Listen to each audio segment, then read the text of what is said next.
Welcome to the evening review. My name is Ndonga. Today we are joined by outgoing chairperson of the Electoral Commission of Namibia, Advocate Notemba Tjipueja. Before we go into that interview, please have a look at the front page.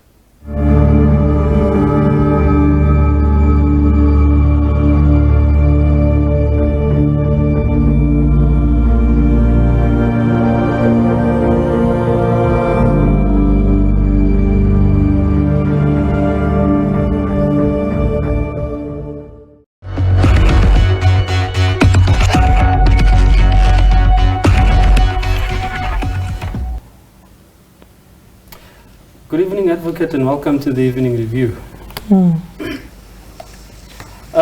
Your office, yourself and several commissioners of the Electoral Commission of Namibia recently paid a courtesy call to President Hage Geingob to inform him of potential changes that the ECN was looking at to sort of bring it to international best practices.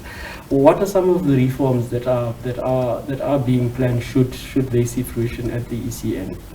Okay, basically what the Electoral Commission did, we commissioned a study with International IDEA, which is an international intergovernmental organization dealing with democracy worldwide, and of which Namibia is a member state. So we commissioned this organization to do an expert study on our behalf with regard to the independence of the Electoral Commission. And this is based on the electoral framework and particularly on the Constitution. There was a constitutional amendment, 94B, in 2015, which established the Electoral Commission as an independent, transparent electoral body with being a constitutional body. So this basically has given us the mandate now to be an independent institution within the state structures, which has elevated it from a statutory body as it was in the past. And this project that we commissioned basically was looking at the institutional, the administrative, the financial independence of the Commission. As you're well aware, we have always been regarded as a public service agency, and now as we are a constitutional body, it would result in a number of reforms to the Electoral Act, the Public Service Act, and some other legislation, relevant legislation, to ensure that we now act as an independent body.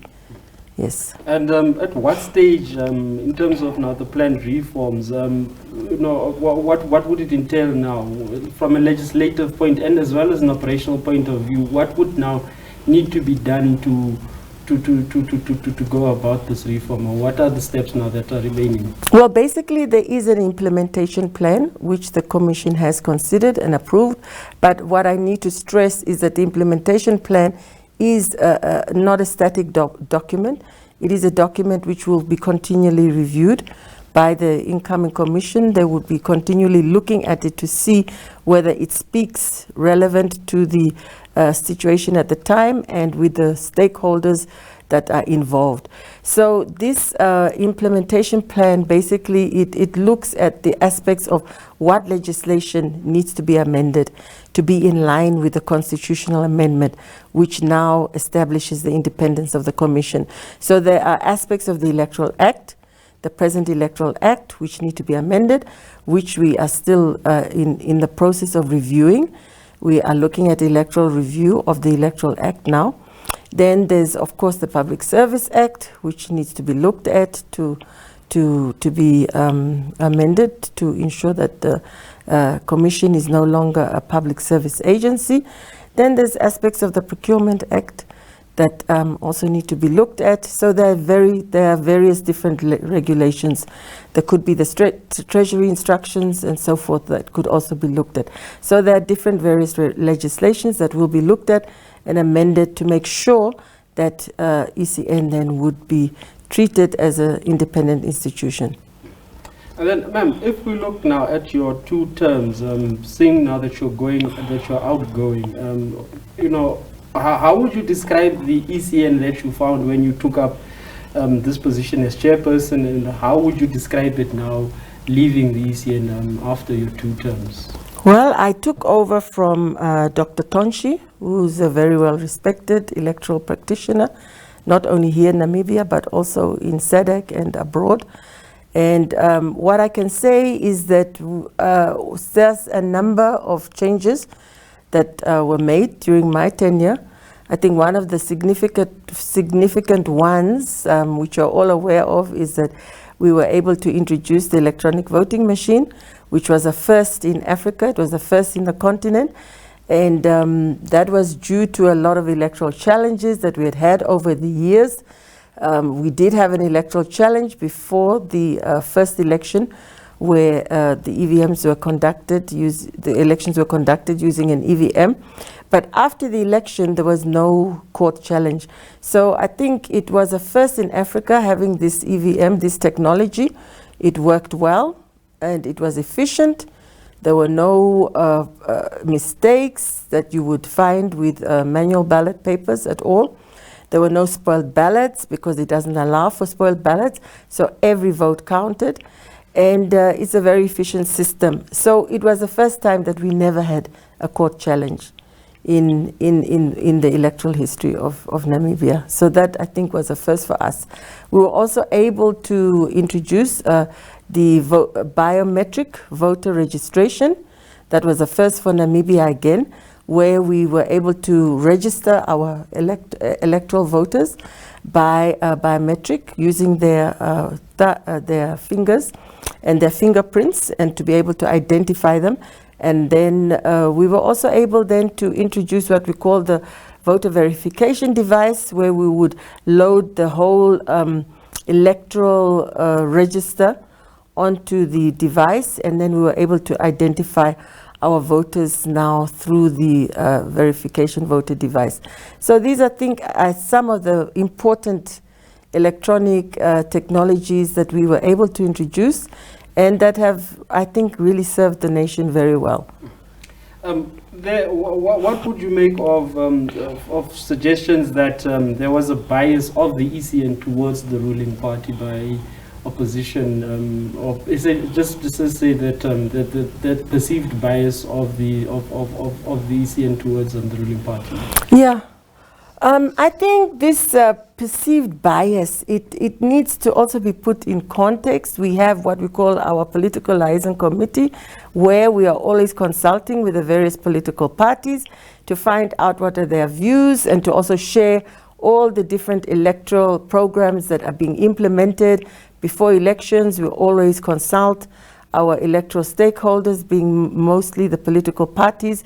We inform them, we include them in voter registration and training. So there's always a very active interaction with our political parties. They're always consulted on the various electoral programs that are being put in place. I think it's also important to know that there are studies that have been made in the country, so some of these accusations, they can be somehow biased, because you have Afrobarometer, you have different organizations, you have Polytech that also have done some studies on the ECN, and I think when you look at those studies, I think unfortunately not everybody really has the opportunity to look at some of these studies. So when you have the opportunity to read some of these studies, you realize that what the perceptions are not actually accurate when you look at some of the scientific studies that have been made. So those scientific studies don't necessarily show that we have any bias. And I think it's clear that as a commission, we take oaths when we enter into office, and we take oaths to be impartial and not to be partisan at all with any political party. So we have the policy of treating all our political parties equally, without having any favor towards any political party, no matter the size of the political party. So we treat all our political parties with respect. We respect all the views of every political party or organization that is being shared with us. And of course, it's a consultative process. We, at the end of the day, the Electoral Commission, are the ones that have to take decisions and to supervise and direct elections in a country. But I think it's not always the true picture. So I think at the end of the day, we can of course always improve stakeholder relations, and that is, it's always in the process of trying to improve the stakeholder relationship, and to also make sure that we start to engage civil society more, because they have a lot of constructive criticism that they can bring to the table. And we have organizations like IPPR that are always, you know, very much on the forefront with bringing out electoral news and sharing electoral developments in Namibia and also outside of Namibia and in the SADC region. So I think it's very important to be able to look at the bigger picture. Looking at the scope from which, when last ballot is cast to the time that the results are being announced, now especially now for our presidential and for the presidential and National Assembly elections, would you say that you are satisfied with that time frame, and do you think that there is room for improvement, sort of to have it to have it being done faster, but also in a way that is credible and transparent? Yeah, no, well, of course, we have always used different systems. There were the time we were using EVMs, and I think the time frame between the casting and the actual result that you receive in the polling station was much faster with the electronic voting machine. So when you have to hand count ballots, it takes a longer time. But obviously, the whole process is done with integrity in the terms that the electoral law always makes provision for the party agents to be present throughout the process. They are trained before the time, and from the time of opening pre-polls, opening the polls, the party agents are always there. They are present. So the law provides for every political party or organization to be present in the polling station prior to the opening of the polls, to go through all the pre-testing procedures to make sure that there is integrity in the systems. So I think that the time frame that we have used, especially in the last election, I think it was reasonable. We were able to bring out the results, even though it was a ballot paper election and it had to be counted manually by hand. I believe the time frame within which the results were announced, I think, was fair and reasonable. So of course there are always improvements that can be made. I don't think you can say you have perfected a system. There are always improvements. One should always look as an organization to improving the systems. But I think in general, the last elections, I think the time frame of the announcement was very reasonable. And then just a concluding question on my part is the All People's Party has not expressed a lot of confidence in the ECN's handling of the Ndonga Linena elections. Just your comments essentially on, you know, how those elections were handled and the way forward. Yes, I think of course it's very important to know that you know, the elections, there's an electoral cycle, and the number of people, full-time staff that we have as an organization are very minimal. So during the electoral process, predominantly, we are employing people who do not work for the Electoral Commission full-time. So all our polling officials, returning officers, etc., these are not permanent ECN employees, neither are they temporary ECN employees. These are people that are vetted and they apply, you know, they work at other places or they're unemployed, and then they're brought in just for the election period. So I think you need to appreciate, or the public needs to appreciate, that these people, they receive training for a certain period. Financially, we cannot keep them in training for a very long period. So these people, we do have a database where we try to use people who have already had electoral experience. But of course, we are relying on people who do not work or have the loyalty towards ECN on a full-time basis. So those risks are always there. When you employ people who are not fully employed by you, or who have that loyalty or have the integrated value systems of the organization, they're just there for the time of the elections and then they're gone.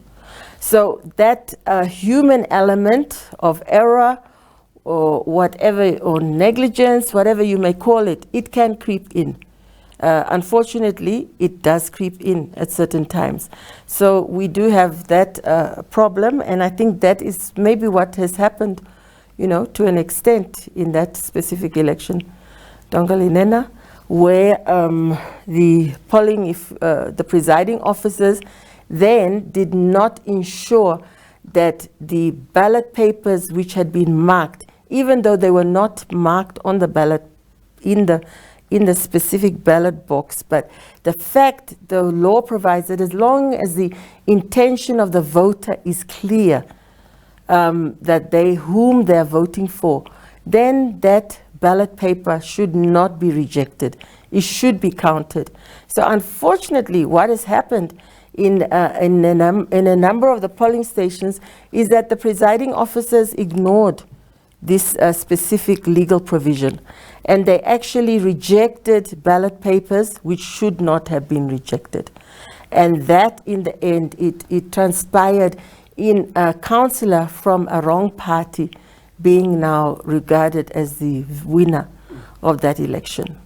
So I think as a responsible electoral commission, we have to take accountability, because these are the people that were appointed by us for that specific process. So I think we understand, obviously, the dissatisfaction of the leader of the APP with the outcome of that election at that time. But I think it's important to note that we have legal processes in place where a dissatisfied party or organization can go to court and request a remedy. And the courts are separate, there's separation of powers, and they were able to give the remedy, the requisite remedy, to the aggrieved party. And therefore, at the end, the process was followed.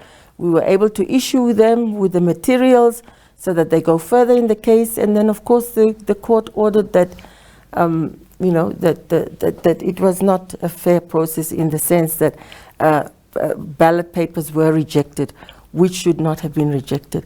So we fully understand the dissatisfaction of the APP with that process. Thank you very much for joining us on the Evening Review. Thank you very much. Thank you for tuning in. Good night.